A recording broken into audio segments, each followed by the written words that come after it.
spread a little aloha around the world. And breakfast with Bob.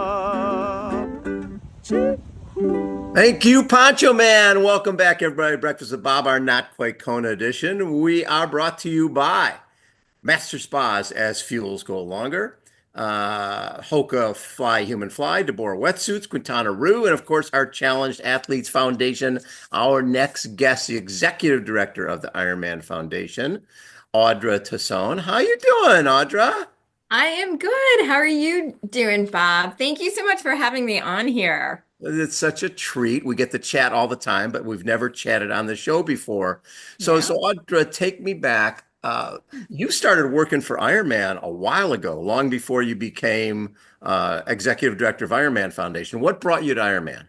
So, what brought me to Ironman is I worked for an independent race production company called Endorphin Sports, and we produced the Timberman, Mooseman, Lone Star, which is 70.3 Mm. Galveston, and the Austin race. And we were one of the first licensees for Ironman.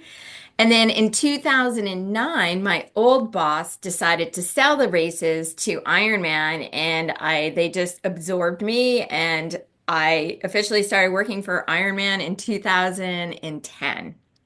And when you started there, you basically did everything, I did right? everything. Race director, operations manager, regional director, Yeah, and then it wasn't until December 2020 yeah, where you transitioned role from Ironman Group to the executive director of Ironman Foundation. absolutely. Yeah. So I definitely have like moved up the ranks of Ironman, and I have seen every aspect of the business and been through a lot of acquisitions, and it's been amazing. So I feel really fortunate working for Ironman, but also now being on the nonprofit side of the business, which has been really rewarding. Well, and the cool part is that you had all that experience within the brand, so you understood all the touch points and everything that was going on with the company. And when I look at Ironman Foundation and the give back $60 million since 2003, and maybe that number's even changed, 10,000 organizations have been supported. Yeah. You guys have done so much.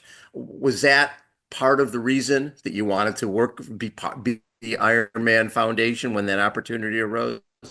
Yeah, so since I was like a little girl, I've always wanted to just help and give back. That's always been like, I'm an incredibly passionate person, and I can't do things that I'm not passionate about, and that's what drives me. So when I was given the opportunity through my boss, Shane Facto, who just to go back, he was the one who hired me in 2009, and it just kind of like full circle, and here we are again. Um, I felt really honored, and just being able to help just people in general, and just giving back to our race communities and helping the kids and do what, like as we partner with CAF doing swim lessons and giving back bikes. It's been amazing, an incredible experience. So when we look at Race for Change, scholarships, things like that, what are some of the goals for So some of the 2025? goals for 2025 is we're going into five or six markets where we're committed in those markets for a minimum of 3 years. So this Okay. year, for the first time, we're going to Cape Epic in South Africa, and we're giving back bikes for the next 3 years. So we're working with one of the excuse me, organizations, and we're going to give back 100 bikes and helmets, and then we're going to do that year over year.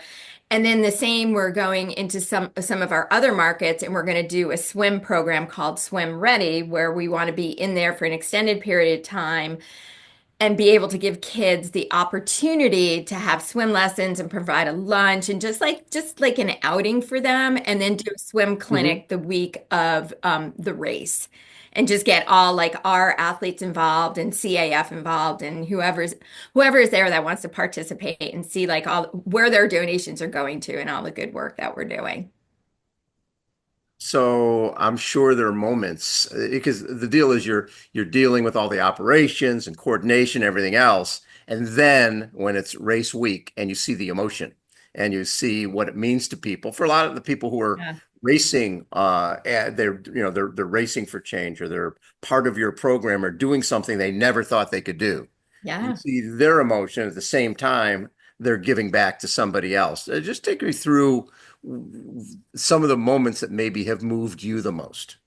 No, absolutely. So, I'm going to be selfish and say this one thing. I've always said to myself, when I'm at Lake Placid's finish line Yeah, during the final hour, and if I don't get teared up, then I know that like I've done a great job and it's time for me to move on, but that will never happen. So one of the greatest moments for me was Timberman, and it was in 2007, and Rick and Dick Hoyt yeah, were racing, and I just remember them coming down the finish line chute. So at the time they had to come off like a paved road onto the like a gravel area, and it was a little rocky, and Dick slipped a little bit but gained his composure, and just coming through the finish line in the crowd, everybody was cheering from all the pros, and it was probably, I'm getting chills talking about it yeah, right now. yeah, That yeah. was probably one of the most amazing experiences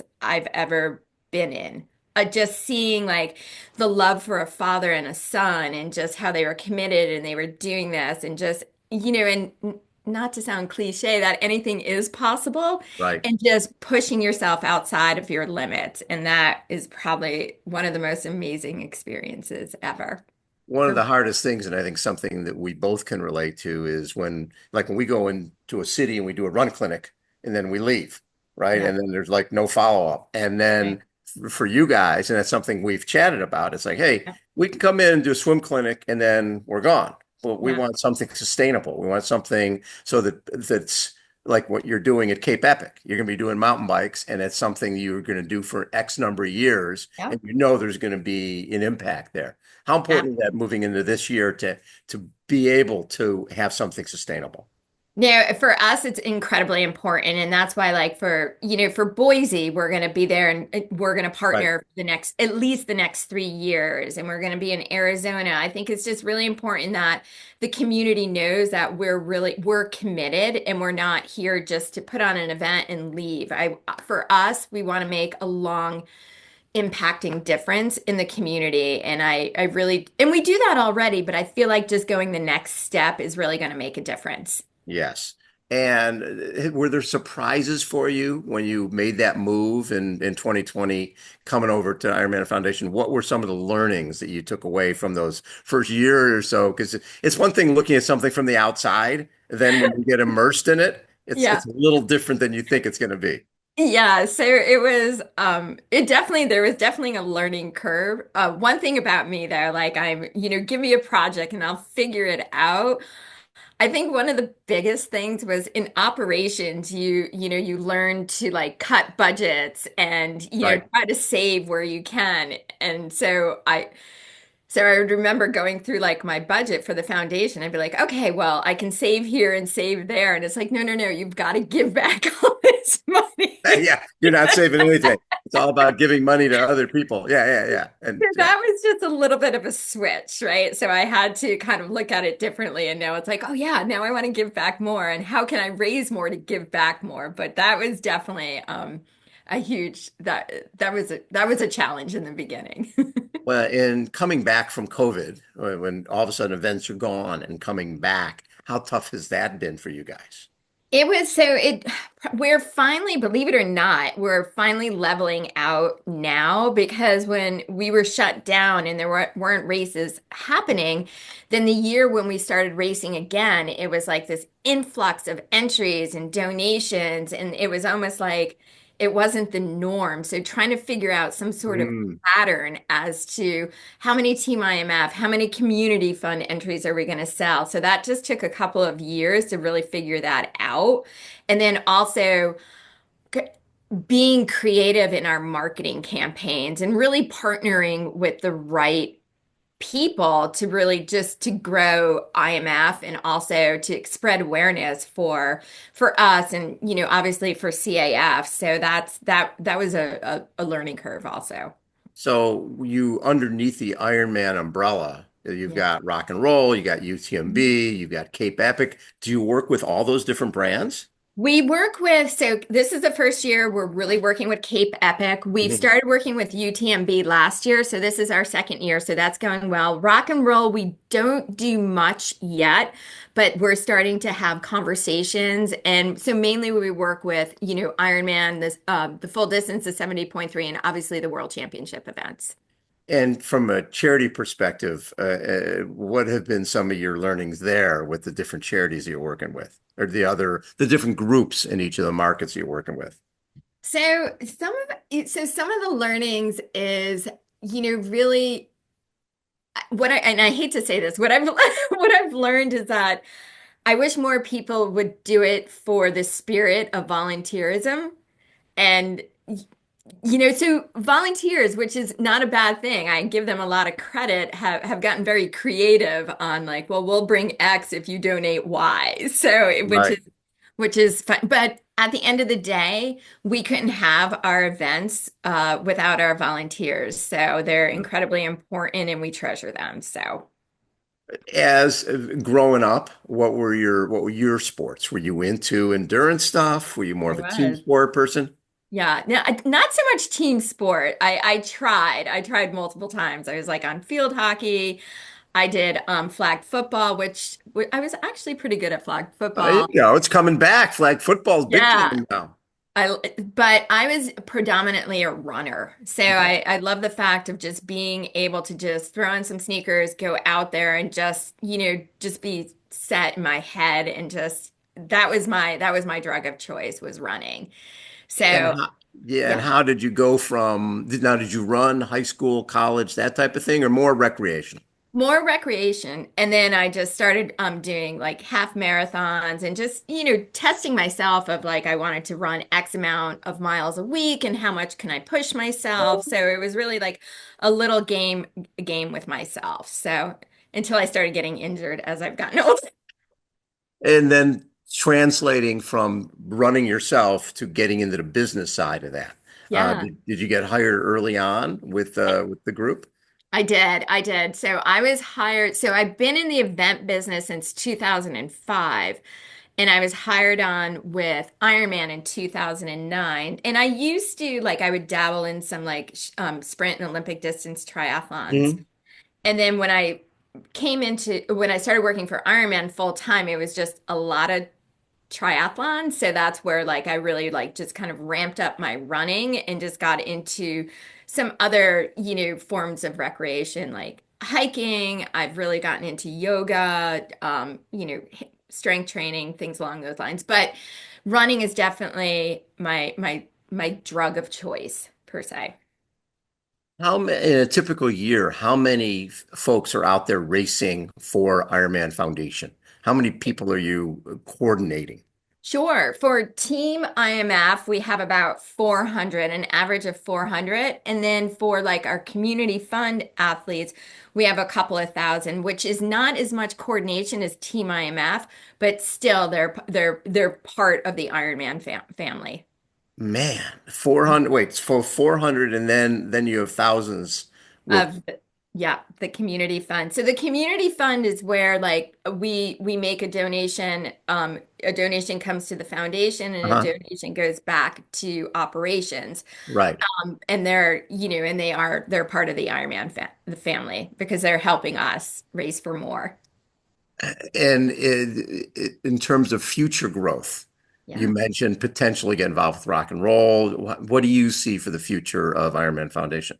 Well, so what I've definitely have tasked the team with is I want 1,000 Team IMF athletes within the next 3 years.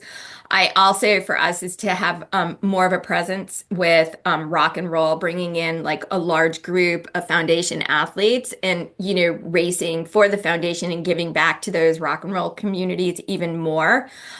For this year, we in Kona. We Hmm. have an opportunity to bring 30 women to Kona. So that's my goal for this year is to bring 30 women. So far we have 15 that are 13 to 15 that are signed up.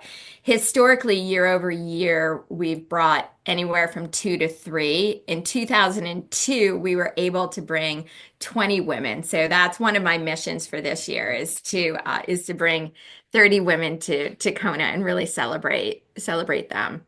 So when the first 2 years ago, when we had the women racing in Kona for the or just a women Yeah. racing in Kona for the first time, there was such a different feel to the Yeah. whole week. Right? It was like everybody was so caring, and people were stopping during the race to cheer Lucy on. There was just I don't know the vibe was just different, right? I think Yeah. it was really special. Did you see that as well? I did. I did. It was like a lot of like hugging and great job. It Yeah, was yeah, a lot of like woman power and supportive and not saying, I mean, I love when the men race. Like just sure. last year that we brought 40 men and they raised over $1 million for us. And so I'm Wow. so appreciative. But it's just a different vibe, right? It's just Right. like a lot, a lot. Not that the women aren't focused, but it's like, okay, this is what we're doing. There's a little bit more tunnel vision. And actually, to be honest, more anxiety with the men, which is Yeah. yeah, which I was I don't want to say shocking, but it was really apparent this past year. So it was like, okay, one of our athletes who's amazing, he was a nervous wreck. And every time I would speak to him, and finally I was like, let me just talk to your wife. Can I just let me give her the instructions? Yeah, right? Yeah, yeah. And he's like, well, I'm afraid she won't know what I'm doing. I'm like, she's married to you. She's Yeah. very well aware of who He you are knows as a everything person. about you. Yeah, yeah, yeah, Yeah. yeah. So, but It, it was great. it's funny you mentioned that because one of our buddies is Deepak Patel is it runs travel groups and Yes. will yes, and Deepak will get on basically say, okay, we're good with you now. Let me talk to your wife. Yes. Let me Yes. talk to your wife so we can coordinate everything that's going to happen after the race, before the Yep. race, make sure that she knows exactly what's going to be happening. That's very It's interesting. it's so true. It's so true. It's so funny. And he was very apologetic. At one point, I had to get McKeely Jones to talk to him to just kind of like, Walk them because off the edge a little she's bit. amazing, just to kind of like just put his mind at ease. So it was great though. Well, and the other side of this, you do work with, like a McKeely and you work with some of the top pros. And what I've always found is they're the most amazing people in the world, right? Yeah. They're just, Yeah. yeah, they were an athlete and they were great at what they did, but they started as age groupers. So they Yeah. totally relate to all of your Ironman Foundation athletes because that was them at some point, just trying to go and compete in an event. Yeah. What did you find that as well with the pros? Yeah. I did. They're Yeah. very special. They're amazing. They are, and they want to give like all their knowledge to the athletes, Mhm. because it's an incredible sport. I mean, I mean, for me personally, I've met so many tremendous people, and it's like it's an extended family, and it would feel very awkward for me not to have like Ironman and the athletes in my life. So it's yeah, the pros are incredible. Last year, you had 25th anniversary of Placid, which Yes. was very special for you guys. Mike Riley came back and announced there. Yeah. And just when you sort of select an event to make special, and then Yeah. you're able to do all those little touches, I'm guessing that must be really rewarding. It is. It is. And Lake Placid is definitely one of my favorite events. It was one that I managed when I was on the operating side of the business. Yeah. And it's just it's very special to me. So we ended up having over 200 athletes race for Team IMF because it was the 25th year Yeah. anniversary, like you said. And was like, what can we do to make it even more special? And outside of like just the special events, we did bring in Mike Riley, who, Yes. has never, he only missed one Ironman, and that's when he went into retirement his Yep. first year. And all the announcers are incredible, but there was just something different. And Right. Mike, who I'm very close with, I was like, "Would you come back?" And he's like, "Yes." So he came back, and it was That was great. very special. It was That it was was really special. amazing. So Yeah. I'm guessing that we're heading this 2025. Before you know it's 2026. Before you know it, we're celebrating 50 years of the Ironman World Championship in 2028. I'm guessing, being the organized person that you are, you've already got the board up and already starting to think about what you guys are Yeah. going to do for Yes. 2028. Yes. What can you share and what you can't you share? Well, for 2028 like for on the foundation side, Yeah. so I'm gonna start working with Diana, and we want to do a big give back there. So a couple of Mhm. years ago, we gave back over $100,000, about $110,000 to the local community pool there to get it up and running, and for them Yeah. to get a scoreboard for the kids so they Yep. can participate and compete. So that's something that I want to work with Diana, and figure out what is the best, what would be most impactful to you and the event and the community there. So we've started conversations on that. So yes. Does it ever get old? No, no, because it's never the same, right? There's always some kind of like twist and spin. It never, and that's the other thing. Like I get bored really easily. That's why I Yeah. loved operations in the foundation because it's Right. never the same thing every day. It's something different. Like you think you know everything and you're like, oh, okay, that was interesting, but it's great. So, has there been an athlete who signs up, Ironman Foundation, gets in the race, and you're thinking, ooh, this is going to be tough. I don't know if this person's going to get through this race. And they've Yeah. sort of surprised you by really doing well. I mean, basically surprised you and themselves by getting through this thing. Because at the end of the day, it's still a hell of an accomplishment to finish a 70.3 or finish a full. Oh my God, it's amazing. I have so much respect for all the athletes out there. Yes, there was one athlete in particular who was going through a lot of like personal struggles and on the verge of, a divorce, losing his business. Like he was going through a tough time. And Yeah. leading up to the event, 2 years leading up to the event, he kept DNFing. Like he just, Yep. it was definitely mind over Yep. matter. And then he was in Kona and he did so well. And I was so, because he needed this. Like Right. life was just handing him a bunch of just junk.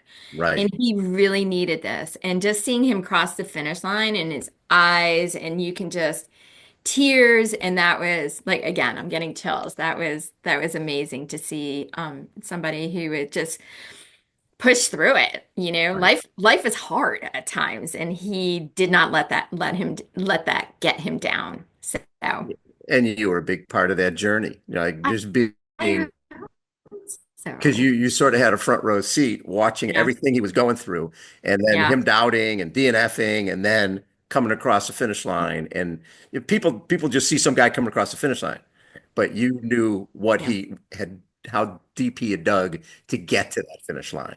yeah. And he dug deep. He dug deep. I give him credit. I would have been like, Enough. okay, the sign, like what is going That is so cool. I love that. Well, th thank you for all the support you have given CAF. It's been really a treat on? to work with you on the swim clinics here in San Diego for years at Oceanside. And then this year we'll be doing Boise and Oceanside and hopefully down in Arizona. And in the Yeah. years to come, hopefully we'll do a bunch more.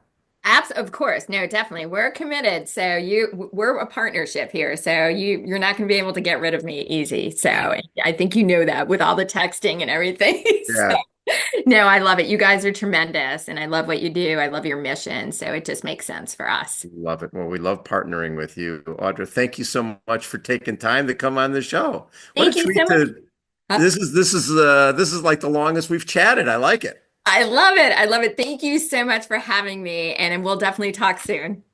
All right. Again, Breakfast with Bob. Audra Tassone has been our guest. Oh, and people want to find out more about what's coming up for Ironman Foundation. Where do they go, Audra?